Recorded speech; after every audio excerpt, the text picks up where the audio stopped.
August 14, 1997. In a surgical room in Monterrey, a body lies still under a white light that shows no mercy. Outside the door, footsteps accelerate. A nurse cutting through the corridor to find the anesthesiologist. Inside, the cardiac monitor releases a long, dry final tone, the kind of sound that turns minutes into history. In that exact instant, the heart of Lucha Villa, the most formidable voice in ranchera, the undisputed queen of the palenques, stops. What was supposed to be a simple liposuction becomes, in seconds, the beginning of the quietest tragedy in Mexican music. The room fills with urgent commands, gloves snapping, metal instruments clinking, air thick with disinfectant and disbelief. Yet the real weight of the moment is not the chaos, but the silence that follows, the silence that arrives when a legend's body remains present, but something essential slips away. Because this story does not begin with a scalpel. It begins with the idea that a life can be edited, corrected, tightened, preserved, as if fame were a photograph and time were a flaw you could erase. Somewhere far from that operating table, a dusty box of cassette tapes keeps its own kind of evidence, a recorded conversation from the last hours before she went under. A voice with humor, with fear, with a tremor no one interpreted in time. And elsewhere, in another city, another silence is guarded by someone who once lived close to men whose names still poison a room when spoken aloud, an ex-bodyguard tied to Ernesto Fonseca Carrillo, Don Neto, holding back a testimony he never offered the press. The story stacks its revelations like a slow tightening noose. The private night in Guadalajara, the door that closed, the door that opened, and Lucha Villa stepping out not as a performer for the public, but as a figure moving through a world where applause is replaced by armed security, and gifts are not just gifts, but signatures of power. Emeralds heavy and green, hanging from her ears, circling her wrists, catching the light like money that has learned to sparkle. She did not arrive with them. She left with them. And in the Mexico of the 1980s, that detail carries its own meaning because everyone understood what could be asked, what could be taken, and what could never be discussed on television. Then comes the third revelation, colder than gossip, harder than any rumor, written into a clinical file the hospital allegedly tried to minimize. A neurosurgeon recognizing that her brain went more than 5 minutes without oxygen. Not 2 as the plastic surgeon claimed. More than 5. Long enough to erase more than memory. Long enough to blur identity. Long enough to turn a career into an echo trapped inside a living body. And the fourth revelation, the one that hurts because it is intimate, is what the family kept quiet for years. What truly happened during the 11 nights of coma, the body's reactions, the desperate attempts of her children to pull her back. And the precise moment they understood the woman who would wake up would not be the same woman who had walked into that room. This is the cruel geometry of the story. The voice that once filled arenas reduced to a question mark on a medical chart. The queen of the palenques suspended between life and absence, while the country continues to sing her songs as if singing could reverse time. And that is why the first question arrives like a blade, quiet but unavoidable. Who lied? Who failed? Who allowed the greatest voice of Mexico to be extinguished in a way so absurd it feels almost offensive? To find the answers, the narrative insists on one thing. We must return to the beginning, before the surgical lights, before the emeralds, before the myth hardened into legend, back to a girl in Camargo who still believed the world might save her, not knowing she would spend the rest of her life trying to save herself from being left behind. She was born far from surgical lights and emeralds, far from the idea that a voice could be worth money, fear, or power. Santa Rosalia de Camargo, Chihuahua, 1936. A rural Mexico where dust settled on everything and never truly left, where houses of adobe absorbed the heat by day and released it slowly at night, and where silence could feel heavier than hunger. In one of those houses, with a blackened kitchen and a pot of beans stretched thin over too many meals, Luz Elena Ruiz Bejarano entered the world without spectacle and without protection. Her mother was the kind of woman who learned to perform miracles with almost nothing, folding scarcity into routine, sewing the same dress again and again, saying little because there was no space for complaint.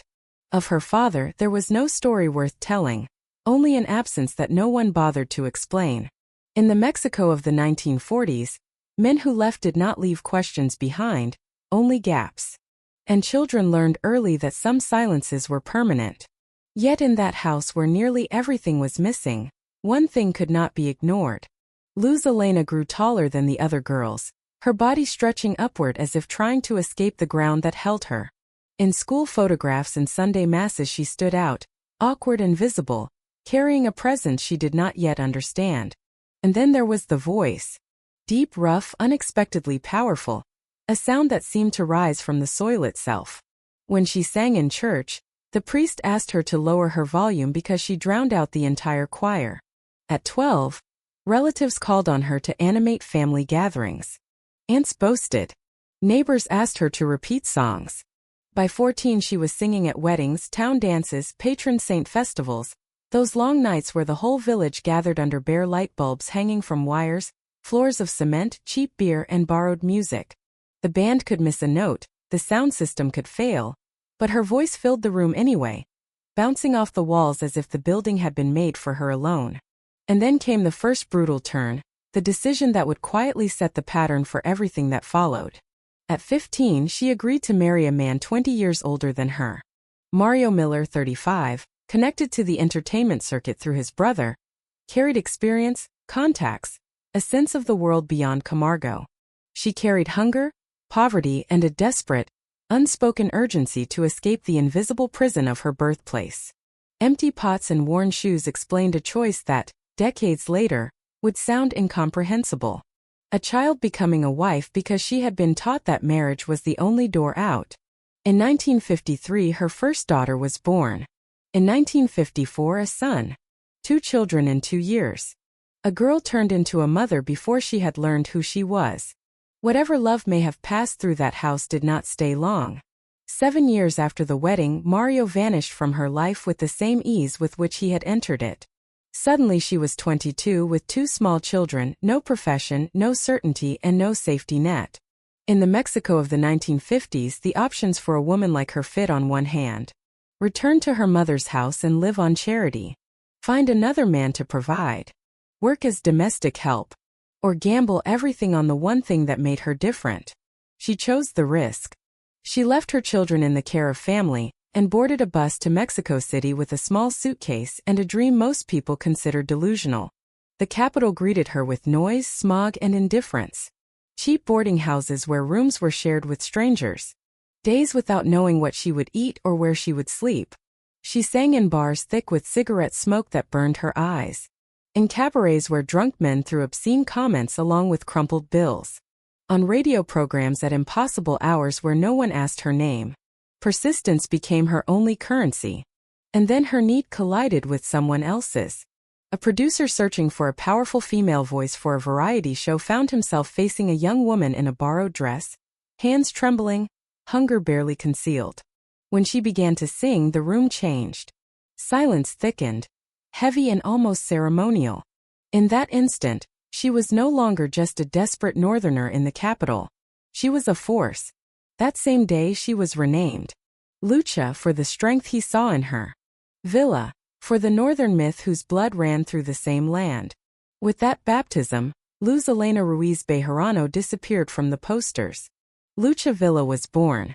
What followed was not a fairy tale but an endurance test.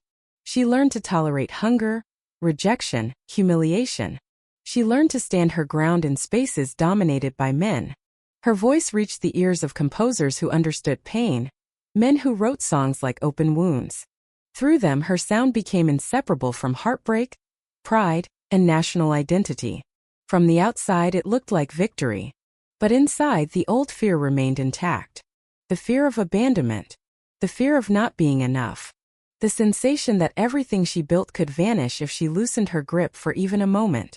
The tall girl from Camargo who had learned to endure transformed into a woman who commanded palenques and film sets, who filled arenas and imposed silence with a single note. Yet beneath the authority lived the same hunger, the same insecurity, quietly shaping her choices. This fracture, invisible to the public, is essential to understanding what would come decades later. Because long before the operating room, long before the emeralds and the scalpel, Lucha Villa learned a lesson that never left her. Survival meant never appearing weak. And once that belief takes root, it does not age. It only waits. By the time Lucha Villa's name began to carry weight beyond radio studios and modest theaters, Mexico itself was changing. And so was the nature of power that surrounded fame. The 1970s and early 1980s were years when success no longer belonged only to record labels, producers, or cultural institutions, but increasingly to men who operated in the shadows, men whose influence reached from rural airstrips to presidential corridors. Lucha Villa entered this period not as a struggling singer, but as an established force, a woman whose voice could stop a room and whose presence commanded respect in palenques across the country. She had earned her place through discipline, endurance, and an almost violent commitment to never fail publicly.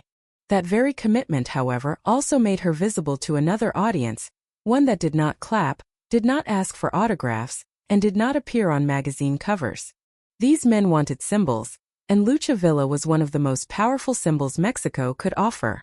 Invitations began to arrive dressed as opportunities. A private performance at a ranch. A discreet event in a countryside estate. A well-paid show with no press and no tickets. At first, there was nothing unusual in this. Artists had always performed for private audiences. But the details mattered. Armed guards who did not smile. Convoys without license plates. Cash payments delivered with a casualness that felt rehearsed. No one said the word narco because no one needed to. In that era, silence was not ignorance, it was protocol. Lucha Villa was not alone in these spaces. Singers, actors, comedians, many of them passed through these parallel stages where applause was replaced by watchful eyes and expensive liquor. What made her different was not her presence there, but how deeply it intertwined with her sense of self.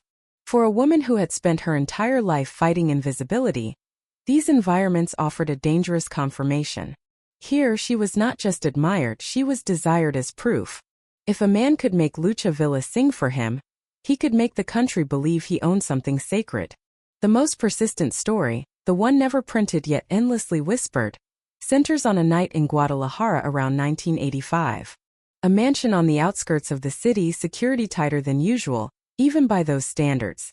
Marble floors, chandeliers, art that absorbed money the way her voice absorbed silence. Lucha arrived dressed to perform, composed, professional, carrying herself as she always did. At some point, an assistant leaned in and told her the host wished to greet her privately. What happened behind that closed door is known only through fragments, through the before and after described by men who stood guard. She entered without jewelry beyond what she had worn from the hotel. She emerged nearly 2 hours later transformed, adorned with emeralds so large and vivid they seemed unreal. Earrings, bracelets, rings, heavy pieces that no stage lighting could have concealed. She did not speak about it. She did not need to. In Mexico, everyone understood the language of gifts. Whether it was romance, payment, or the whim of a man accustomed to bending reality, the meaning was the same. Power had left its mark.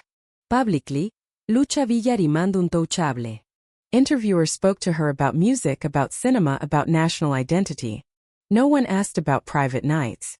No one mentioned names that could set a room on fire. Journalists who knew better chose survival over curiosity. For Lucha, those nights carried a double edge. They reinforced her importance, her sense of being chosen, protected, elevated beyond ordinary rules. But they also bound her to a network where nothing was free and nothing could be returned. Accepting those gifts meant accepting that a part of her life no longer belonged entirely to her. It was a shield and a chain at the same time. Years passed. Her career expanded. She conquered cinema, earned critical acclaim, stood shoulder to shoulder with legends. Yet beneath the applause, the same fracture widened. She was powerful, but the power did not feel like hers alone.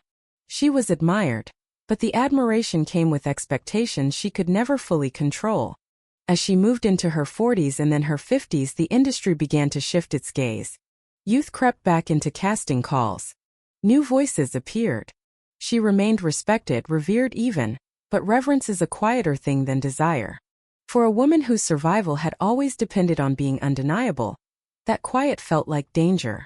Friends and contemporaries began to fall. Illness, exhaustion, sudden deaths that followed years of excess and pressure. Funerals where familiar songs took on new weight. Each loss reminded her that the stage was not eternal. At home the story was no softer. Multiple marriages had come and gone, each one a promise of refuge that collapsed under the same strain. At the end of the day, she stood alone before the mirror, removing makeup in silence, confronting a body that no longer obeyed the same rules. The mirror became an adversary.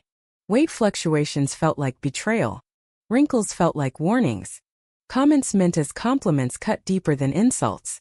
You look incredible for your age. Age had become the unspoken enemy. In this landscape of memory, pressure, and fear, the idea of correction took shape. Not as vanity but as logic. Her body had been her instrument, her armor, the vessel that carried her voice into rooms where men listened.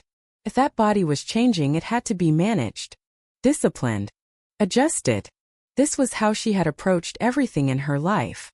Practice, control, endurance. Surgery in her mind was not surrender. It was another fight. A way to hold on to the image that had protected her for decades. She did not see herself chasing youth. She saw herself preserving relevance, safety, existence.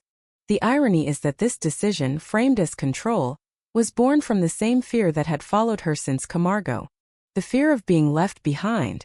Long before the operating room in Monterey, long before the anesthetic and the flatline, that fear had already won its quiet battle.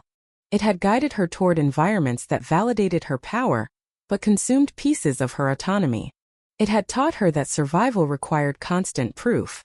And now, as time pressed harder, it whispered that her body itself had become a liability. The scalpel was simply the final expression of a lesson learned too well. The years leading up to 1997 did not arrive with sirens or scandals. They arrived quietly, disguised as stability, as respect, as the kind of success that no longer needs to prove itself. Lucha Villa had crossed into that dangerous territory reserved for legends, where the applause continues but the rules subtly change. Radio stations still played her songs. Entrepreneurs still fought for her dates. Television invited her onto special programs, seating her like royalty among mariachis, presenting her not as a performer in motion but as an institution, fixed, ceremonial, almost untouchable. From the outside it looked like permanence. Inside her body it felt like erosion. Fatigue lingered longer after each show. Recovery took more time. The voice, still commanding, demanded more care, more restraint, more calculation. Dresses required heavier structure, firmer corsetry, clever angles. None of this was visible to the audience, and that invisibility was precisely the problem. Because when decline happens silently, it isolates the person experiencing it. Around her, the generation that had defined an era began to disappear. José Alfredo Jiménez was long gone, taken by excess and myth. Amalia Mendoza's health deteriorated behind closed doors. In 1996, Lola Beltran collapsed after singing as if nothing could touch her. A reminder that the body always collects its debts. Funerals multiplied. Memorial concerts blurred together. Each eulogy carried the same phrase: she died doing what she loved. For Lucha Villa, that sentence felt less like comfort and more like a warning. She imagined herself collapsing under the lights, makeup smeared, cameras capturing the moment her body betrayed the legend. That image lodged in her mind and refused to leave. The industry, meanwhile, learned a new language. Youth was no longer just admired, it was demanded. Cameras grew less forgiving. Lighting became a negotiation. Producers suggested softer angles. Magazines reused older photographs. Compliments arrived with qualifiers that stung more than criticism. You look incredible for your age. At home, silence filled the spaces between obligations. 5 marriages had promised companionship and delivered disappointment. Each separation reinforced the same truth she had learned early in life. Survival was solitary. At night, alone in front of the mirror, she confronted a reflection that did not match the myth others still projected onto her. The mirror became a tribunal. Every crease, every change in shape felt like evidence in a case she was losing. This was not vanity in the shallow sense. It was existential fear. If the body changed, the image changed. If the image changed, the protection vanished. The same world that had lifted her could forget her with equal efficiency. In 1996, the album Los Tres Señores reunited her with Lola Beltran and Amalia Mendoza in what was framed as a celebration, a final seal on their place in history. The sessions were filled with respect, nostalgia, and undeniable talent. Her voice sounded firm, authoritative, unbroken. But the photographs told another story. Covered necklines, long sleeves, careful framing. She asked to be photographed from the chest up. Retirement began to appear in interviews as a joke, a deflection. One day she said, "But not yet." The truth was simpler and more frightening. She did not know how to exist without the persona she had built. Who was Luz Elena without a microphone? Without an audience? Without the structure that had defined her worth since adolescence? As fear accumulated, it looked for an outlet that felt actionable. Control had always been her strategy. Practice harder. Demand more. Refuse weakness. In that logic, surgery appeared not as a betrayal of self but as maintenance. A correction. A final adjustment to preserve the instrument that had sustained her family and her legacy. Friends tried to reassure her. Her children pleaded with her to reconsider. They saw the exhaustion, the anxiety, the way she flinched at her own reflection. They told her she was loved as she was. That she had nothing left to prove. But insecurity, once rooted, does not respond to reason. It responds to urgency. To the feeling that time is accelerating and options are closing. The night before traveling to Monterey, she packed a small suitcase as if preparing for a routine engagement. Among the clothes, she placed a photograph of herself at 35. At the peak of her physical confidence, eyes defiant, posture unyielding. "This is how I will look again," she said softly. No one corrected her. The morning of the procedure arrived with a blinding sun. The hospital corridors smelled of antiseptic and routine. She greeted the staff with practiced courtesy, signed forms without hesitation, answered medical questions with composure. When the anesthesiologist asked if she was nervous, she smiled, a restrained smile, intimate, almost fragile. "A little," she said. Just before being taken in, she held her son's hand and spoke a sentence that lingered in the air like a farewell disguised as reassurance. "If anything happens, remember I did everything for you and for the public." It was the same sentence she had lived by for decades. Service before self. Duty before fear. As the doors closed behind her, the choice had already been made long ago. Not in that hospital but in Camargo, in the cabarets of Mexico City, in the mansions where emeralds replaced applause. In every moment she learned that survival required constant proof. The operating room did not create the tragedy, merely revealed it. The lights switched on. Instruments were prepared. She joked one last time, deflecting vulnerability with humor. Laughter filled the room briefly. Then sedation began. Her eyes closed. The battle she believed she was fighting slipped beyond her control. And in that sterile space, surrounded by machines indifferent to legend, the consequences of a lifetime spent outrunning fear began to unfold. The operating room clock moved with indifferent precision. At 9:12 in the morning, the metal door of operating room number 3 closed with a click that sounded louder than it should have. Inside, the air was cold and sterile, stripped of meaning. A place where names dissolved into charts and bodies into procedures. Lucha Villa lay on the table, conscious, alert enough to joke, deflecting fear with humor the way she always had. The staff smiled. They had done this countless times. Routine breeds confidence, and confidence dulls caution. At 9:27, sedation began. Propofol entered her bloodstream, and the curtain lowered slowly. Her breathing softened. The last words she heard were instructions delivered gently, professionally, without ceremony. "Breathe deeply." "Very good." Then darkness. For the first minutes, everything followed protocol. Small incisions. Controlled suction. Stable pressure. A procedure described later as simple. But simplicity is a dangerous word in medicine, because it invites assumptions. At 9:41, the monitors changed their tone. Oxygen saturation dropped faster than expected. The anesthesiologist noticed, adjusted, waited. Seconds passed. The heart rhythm became irregular. Fibrillation. A command cut through the room. Adrenaline. Movements accelerated. Voices sharpened. At 9:42, the line flattened. The sound that filled the room was not dramatic.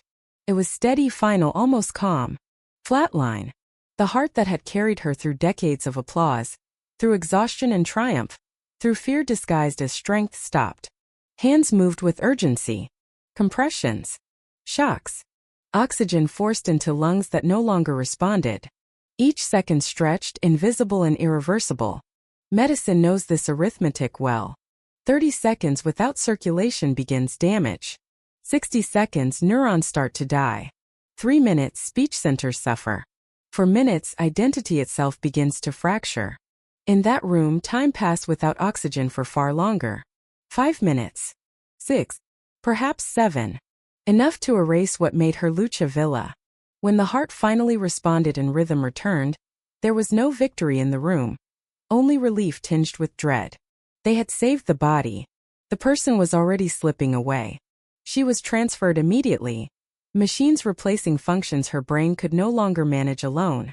Outside, the world remained ignorant. Radios played her songs. People planned their days unaware that history had already shifted. A neurosurgeon reviewed the early scans and spoke a sentence that would later define everything. This was not a brief arrest.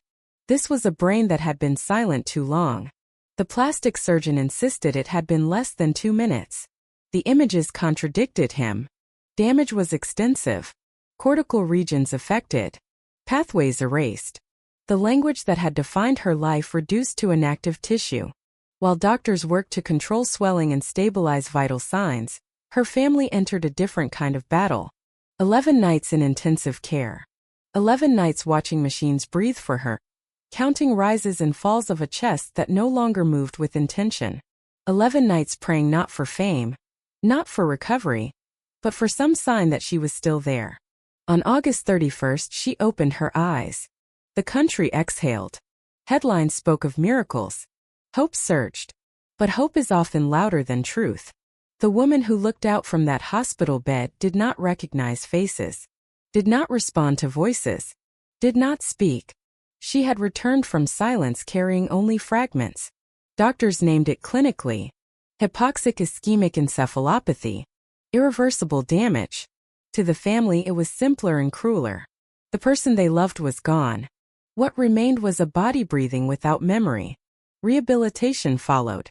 Speech therapy inching forward, millimeter by millimeter. Physical therapy teaching legs that once commanded stages how to stand again. There were moments of progress. She held a spoon.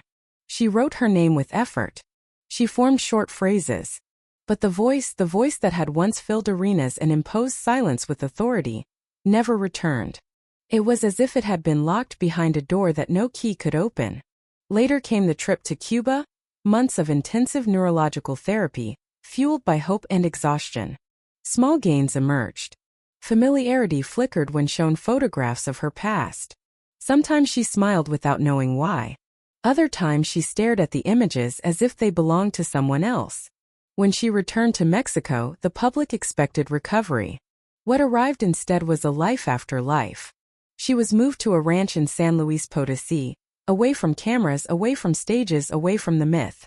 There, her daughters became caregivers, bathing her, dressing her, feeding her, guiding her through days defined by routine and silence. Outside the ranch, she remained a legend. Inside, she was Luz Elena again, dependent, fragile, present but unreachable. There were days when a song would play and something stirred. Her eyes filled with tears at the sound of La Media Vuelta, as if a deep layer of memory still recognized the shape of what had been lost. The moment passed quickly, swallowed by fog. This was the cruelest outcome. She did not die. She did not live. She existed in a suspended state where mourning had no ceremony and closure was impossible. For the public, the tragedy was framed as a cosmetic disaster, a cautionary tale about vanity. For her family, it was something else entirely. A prolonged goodbye with no final words. A legend requiring care instead of applause. In that quiet ranch, the price of glory revealed itself not as scandal, but as endurance. Because the greatest loss was not the voice. It was the right to tell her own story, to explain her choices, to confront her past, to say goodbye on her own terms. The scalpel did not silence her. The silence had been approaching for years. The operating room simply gave it a moment and a date. Life after the hospital did not resemble recovery. It resembled containment. The days were organized not around goals but around maintenance. Around keeping the body safe while accepting that the person it once carried was fractured beyond repair. In the ranch in San Luis Potosí, mornings began quietly. A nurse greeted her with the same tone every day, gentle and patient, as if repetition itself might create recognition. One of her daughters took her hand, guiding her through routines that once would have been unthinkable. Bathing, dressing, eating. Actions that had required no thought now demanded supervision and care. For a woman who had spent her life commanding space, this dependence was its own kind of tragedy, even if she no longer fully understood it. Visitors described a presence that felt partial. Her eyes followed movement. Sometimes she smiled. Sometimes she stared into distance as if listening to something no one else could hear. The family learned to read micro-expressions, tiny shifts that suggested comfort or distress. Progress came in fragments. She could stand with assistance. She could take steps with support. She could form short sentences that often dissolved midway. What never returned was the voice. Not the sound itself, but the authority behind it, the intention that once carried emotion and command in equal measure. Therapy tried to rebuild pathways, but some losses cannot be retrained. They must be accepted. The public continued to remember her as frozen in time, a bronze statue in Camargo with arms open, ready to sing. The contrast between that image and the woman in the ranch was unbearable for those closest to her. They learned to live with a double reality. Outside reverence, inside vigilance. This was grief without a funeral, mourning without closure. Every day she breathed, and every day the person she had been remained unreachable. Occasionally music slipped through the fog. When familiar songs played, something shifted. Tears appeared. A hand tightened. For a brief instant, it felt as though memory brushed against the present. Then it retreated. These moments were both gifts and wounds. Proof that something remained. Proof that it could not stay. Over time, the narrative hardened into a simplified cautionary tale. Vanity. Cosmetic surgery. A tragic mistake. This version was easier to consume than the truth. The truth required confronting a system that celebrates endurance while punishing vulnerability. It required acknowledging how a lifetime of pressure accumulates, until one decision carries the weight of everything that came before. The surgery was never the origin. It was the endpoint of a long negotiation with fear. Fear of invisibility. Fear of irrelevance. Fear of being abandoned once the body no longer matched the myth. In that sense, the operating room did not take her voice. It exposed how fragile it had always been under the demands placed upon it. Her family became the custodians of a legacy that hurt as much as it honored. Caring for a legend stripped of autonomy forced them to redefine love. Love became routine. Love became patience. Love became the willingness to repeat the same gestures without recognition. This labor was invisible, uncelebrated, and relentless. It asked questions no audience ever had to answer. What does it mean to protect someone who once protected everyone else? What does it mean to grieve someone who is still alive? The world outside moved on. New voices filled palenques. New myths formed. Her songs remained, immortalized in recordings that did not age or weaken. Each play reinforced the contrast. The voice was eternal. The woman was not. This dissonance revealed the core cruelty of fame. It preserves output while discarding the human cost. It allows memory to outlive the person without responsibility. In quiet moments, her daughters spoke of a different loss. Not the loss of talent, but the loss of agency. She could not explain her choices. She could not respond to rumors. She could not reclaim her narrative. The silence that followed her surgery was absolute. No interviews. No confessions. No reconciliations. The questions remained unanswered not because she chose secrecy, but because she was denied speech. This was the final injustice. A woman who had spent her life giving voice to others left without one of her own. The years passed. Routine replaced hope. Stability replaced expectation. She lived. She breathed. She existed. But the space she occupied was narrow, defined by care schedules and limited horizons. Occasionally, sunlight through a window caught her attention, and she would sit quietly, watching as if the movement of light itself carried meaning. These moments reminded her family that presence does not always equal awareness. That survival is not the same as life. The country continued to celebrate her anniversaries. Tributes aired. Songs played. The legend grew cleaner, simpler, safer.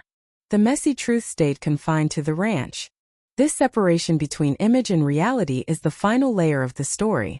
Glory demands distance. It cannot coexist comfortably with fragility. And so the public kept the version that sang forever, while the family lived with the one who could not. In that gap, the real cost of a lifetime spent performing emerged. Not scandal, not punishment, but endurance. The endurance of those who remain when the lights are gone and the echo is all that is left. With time, the story of Lucha Villa settled into two parallel versions that never touched. One lived in the public imagination, polished and immobile. A woman forever frozen at the height of her power. Arms open, voice rising, unbreakable. The other unfolded quietly, day after day, in the privacy of a ranch, where glory had no function and memory arrived only in fragments. Between those two versions stretched a silence no tribute could bridge. The country chose the easier narrative. The triumphant singer. The tragic accident. The cautionary tale reduced to a single sentence about cosmetic surgery gone wrong. This framing required no introspection. It allowed admiration without responsibility. But the truth, the one her family lived with, resisted simplification. What happened to Lucha Villa was not an isolated mistake. It was the end result of a system that rewards sacrifice until there is nothing left to sacrifice. A system that teaches women, especially powerful women, that worth must be proven continuously, visibly, physically. From Camargo to the capital, from cabarets to palenques, from presidential stages to the private rooms of men who wielded violence as currency, she learned the same lesson repeatedly. To survive, you must perform. To be protected, you must be desired. To exist, you must not age. Her life became a negotiation between strength and fear, between command and insecurity. Every success postponed vulnerability. Every applause reinforced the idea that stopping was dangerous. When the body finally refused to cooperate, the solution she chose was the only one consistent with everything she had learned. Fix it. Adjust it. Do not show weakness. In this sense, the operating room was not a deviation. It was a continuation. The tragedy is not that she trusted medicine. It is that she trusted a world that never taught her how to be human without armor. After the surgery, she lost more than a voice. She lost the ability to respond. Rumors circulated. Questions multiplied.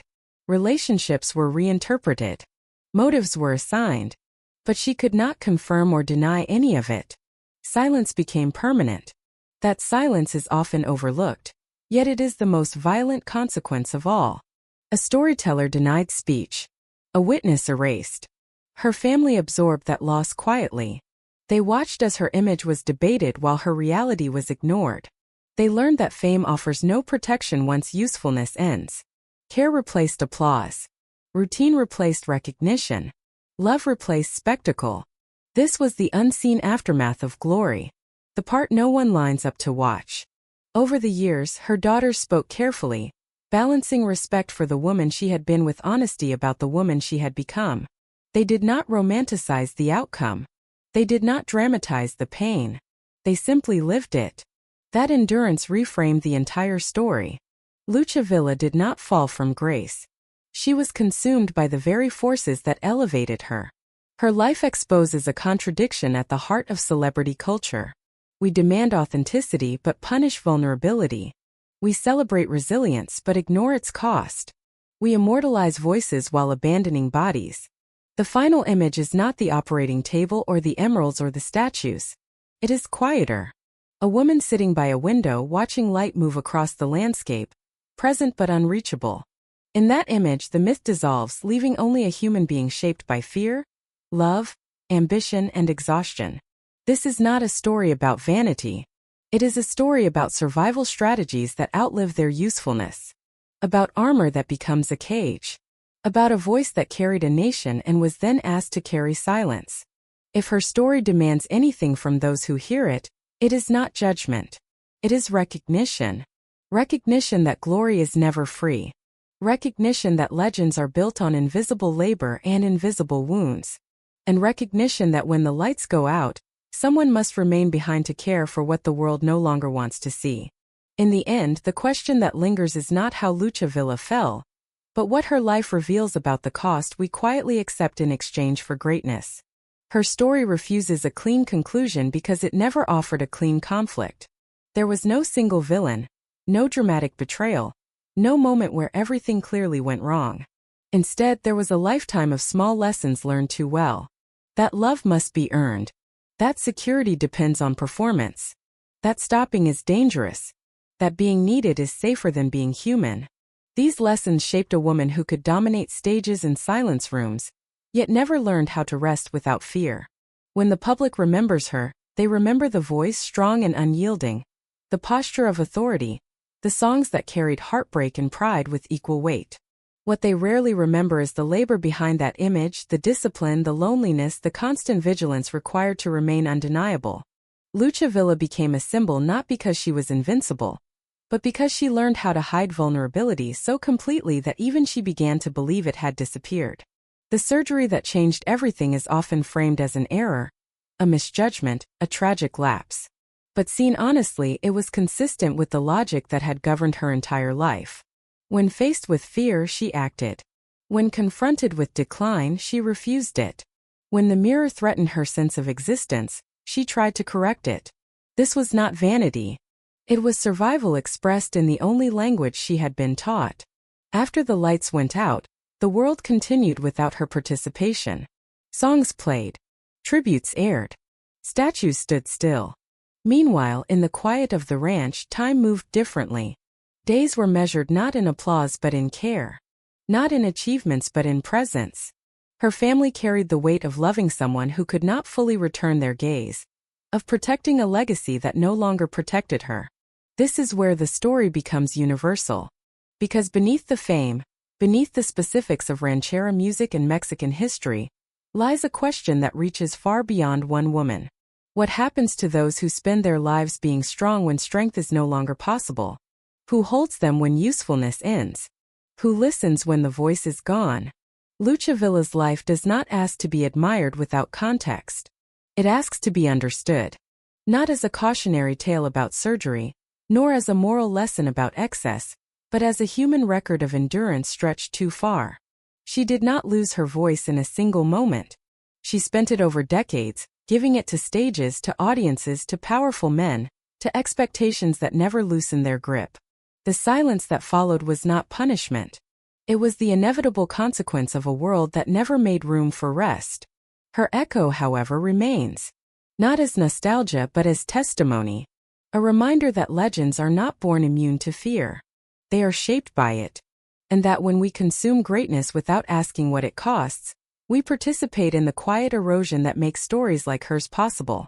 Lucha Villa did not disappear. She was worn down. And in recognizing that truth, perhaps there is space to listen differently, to care earlier, and to understand that behind every immortal voice stands a fragile body, hoping the world will not abandon it once the song is over.